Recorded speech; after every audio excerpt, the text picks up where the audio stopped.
He gave me my first loss, so I respect that. But the thing that he taught me after that fight was what to do after.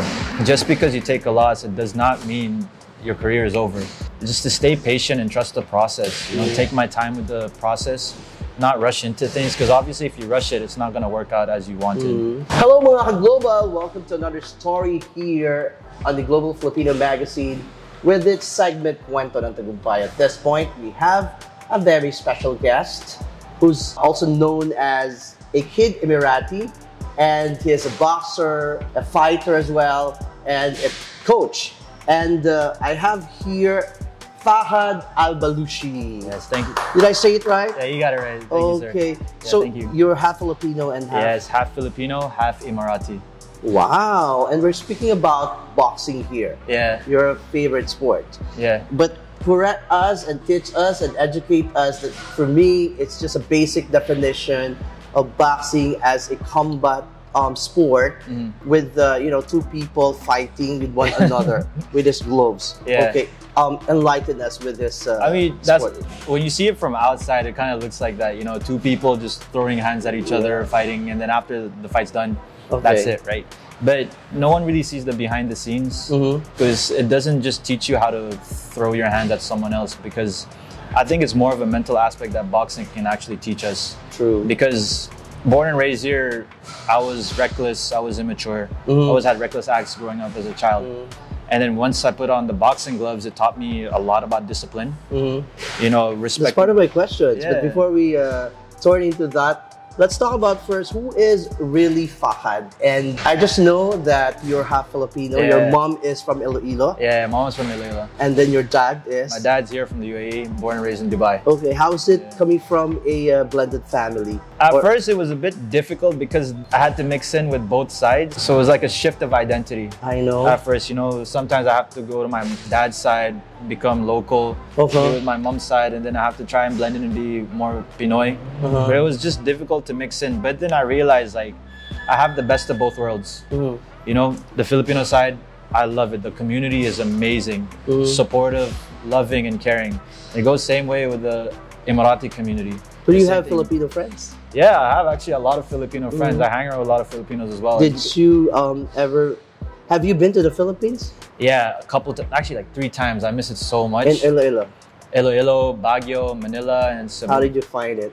Beautiful. It's just like a different scenery compared to here. The greenery, the nature, it's just completely beautiful. I miss going there and having my lolas. When was the last time you traveled to the Philippines? Last time was 2015. Wow, that's too long. But my mom and I were planning to go in January to see my lola again. Yeah, so I can't wait to see that. Like, I can't wait to see her. Kid Emirati, yes. How did it start? I actually started when my career came up. All of a sudden, I just read the news. And it just said Fahad Kid Emirati Al-Bloushi.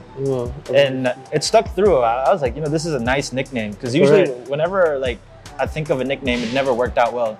But I always said like the best nickname usually comes from people that give it to you. You know, so I was like, this is perfect. It sticks with me. I mean, I look like a child as well. Yeah, I'm not a child, but like the baby face is there. You'll stay as a kid. Yeah, exactly.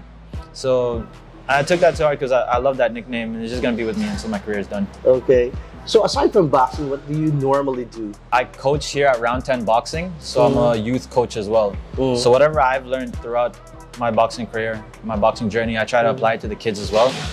So just teaching them about becoming better boxers to defend themselves, because also like when I was a kid, I didn't know how to defend myself. Yeah, so I got bullied. Really? In middle school, yeah, in primary school. Was that the reason why you inclined yourself into boxing? Well, that's not actually one day when someone bullies you, there will be your defense? No, it wasn't actually the case, but there was I'll tell you the story in a bit. But it's just for the kids to learn that just because you know how to punch doesn't mean you have to. You use it in a self-defense matter and not in a violent matter. Correct. So just to teach them and understand better about the sport. How is it different from the other sports that everyone is inclined to? Like you say basketball? Yeah, basketball. No, there's jiu-jitsu. Jiu-jitsu. Oh, so you mean other combat sports? Karate. Yeah, karate.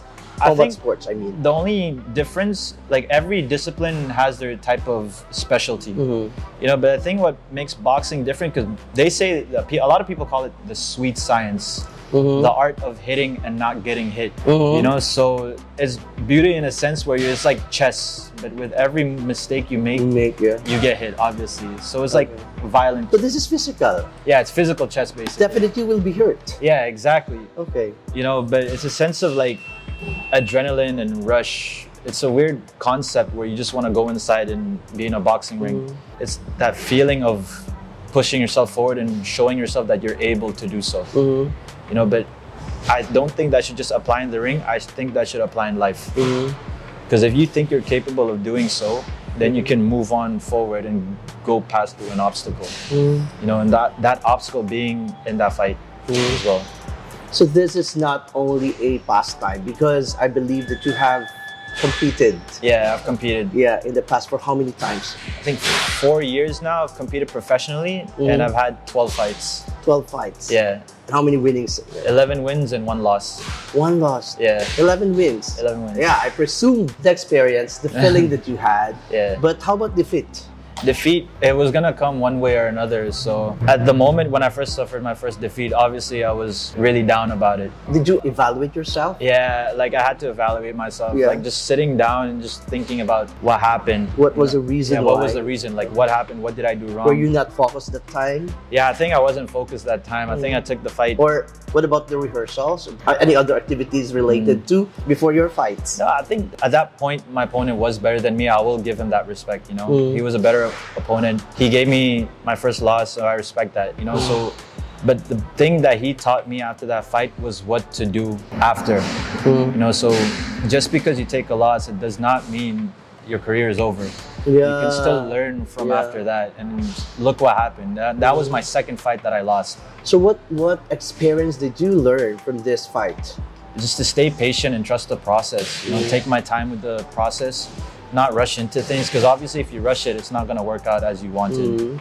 So slow things down, analyze the situation, set goals long-term, short-term, and just enjoy it as you go on, you know?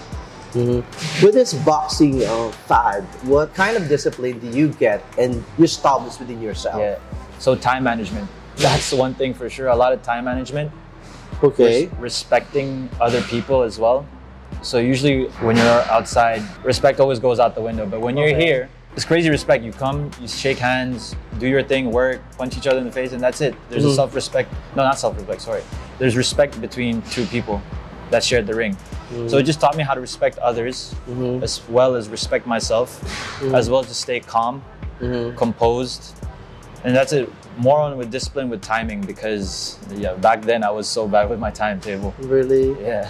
So if you think that you're not doing this sport or activity, what were you doing then? I used to play basketball actually, yeah. Back in high school, I used to play for Al Ahly club.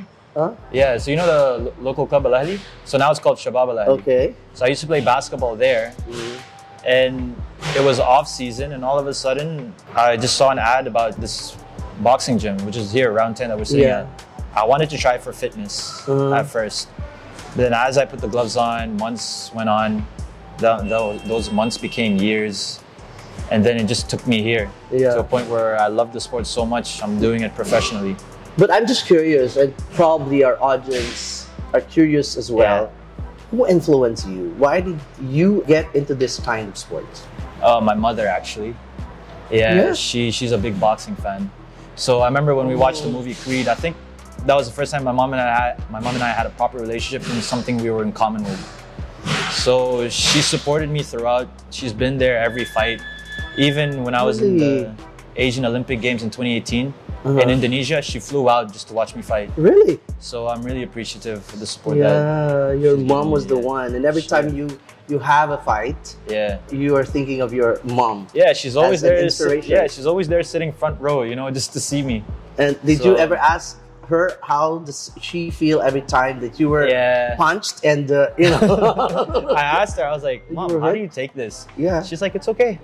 You're fine. You trained for this, right? Your mom is also having a strong heart, because every mom on this particular scenario doesn't want to be, you know, to view it. To see their child get hit in the actual face. view of it. Yeah, but I think she just enjoys it. I think she's proud of it. Even in between fights, she'll take pictures and videos while I'm fighting, just to show like, yes, that's my son. Wow. So I'm really happy. for that. Oh my God. What's the name of your mom? Winona Bicodo. Winona? Yeah. Hi, Winona. You're so lucky for having such a wonderful kid. Yes, like him. And we are so proud as Filipino because half of his blood is Filipino. Yeah, so the strength comes from her. Yeah, as well, the strength and the power.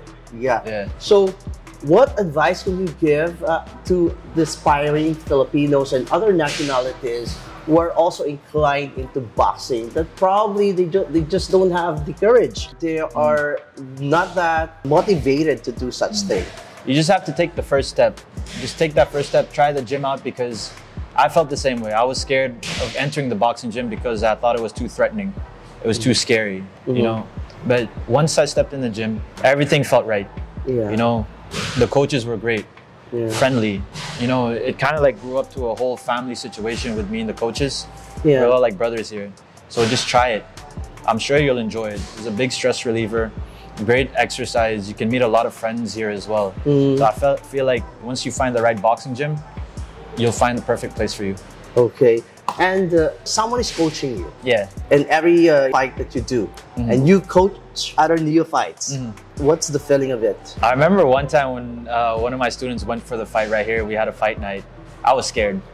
Yeah, so I think I know how my coach felt about that, because you share a bond with your fighter.